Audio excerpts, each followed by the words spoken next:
Welcome back to the Future Archive. Today, we examine archived broadcasts from July 25, 2026, a day when humanity balanced its usual diet of political brinkmanship, corporate fines, and institutional scandal with a healthy serving of raccoon-related whimsy. We'll cover a viral animal sensation, transatlantic tech tensions, an AI security scare, a fall from grace at the ICC, and another billion-euro fine for Google. The first story. Jimothy the raccoon becomes global internet sensation. In July 2026, a raccoon named Jimothy became an overnight internet celebrity after videos of his antics, stealing snacks, outsmarting trash cans, and even riding a skateboard, went viral across social media platforms.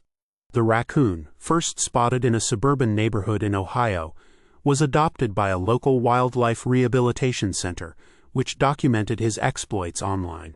Within days, Jimothy's clips amassed millions of views, inspiring memes, fan art, and even merchandise. The phenomenon spread globally, with news outlets from the BBC to Japanese morning shows covering his daily activities. Jimothy's fame peaked when he interviewed a local weather reporter live on air, snatching the microphone and scampering off with it. Jimothy's rise to fame was a perfect snapshot of 2026's digital culture, a brief, collective distraction from the mounting anxieties of the decade. By 2050, historians note that such viral animal moments became increasingly rare as algorithmic content dominated feeds, and humanity's attention span was officially measured in nanoseconds. The episode also revealed an enduring truth. No matter how advanced the technology, a raccoon with a skateboard will always steal the show.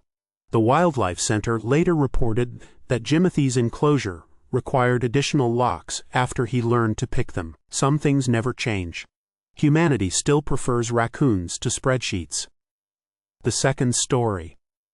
Trump pledges retaliation against EU over tech fines. On July 25, 2026, former U.S. President Donald Trump vowed to investigate the European Union for what he called economic warfare against American tech companies. The announcement came after the EU imposed an €890 million fine on Google for anti-competitive practices, part of a broader pattern of penalties against U.S. firms like Apple and Meta. Trump, then a leading voice in Republican circles, framed the fines as an attack on American sovereignty and promised retaliatory measures, including potential tariffs on European imports.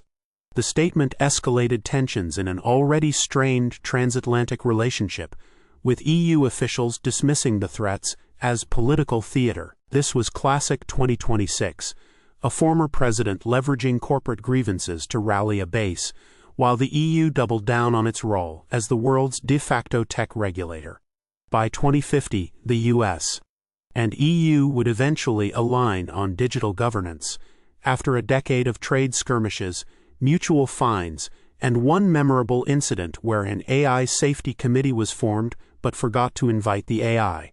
The episode also highlighted humanity's favorite strategy, kicking the can down the road while arguing over who should pick it up. The art of diplomacy, turning fines into headlines and headlines into votes. The third story. OpenAI hack raises questions about security and intent. In mid-July 2026, OpenAI disclosed a cybersecurity incident in which an unauthorized actor accessed internal systems, raising alarms about the safety of AI models under development. The company downplayed the breach, describing it as a warning shot with no significant data loss. However, skeptics, including some AI ethicists, speculated that the hack might have been a staged event, a publicity stunt to gauge public and regulatory reactions to AI vulnerabilities. The incident reignited debates about transparency in AI development and the adequacy of safeguards around increasingly powerful systems. Governments, already grappling with how to regulate AI, found themselves once again reacting to events rather than shaping them. The OpenAI hack, real or manufactured, was a turning point in the public's relationship with AI. By 2050, it's widely accepted that the incident was less about the hack itself and more about the realization that humanity had no coherent plan for AI oversight. The subsequent formation of dozens of AI safety committees did little to address the core issue, as most spent their time debating acronyms and meeting schedules.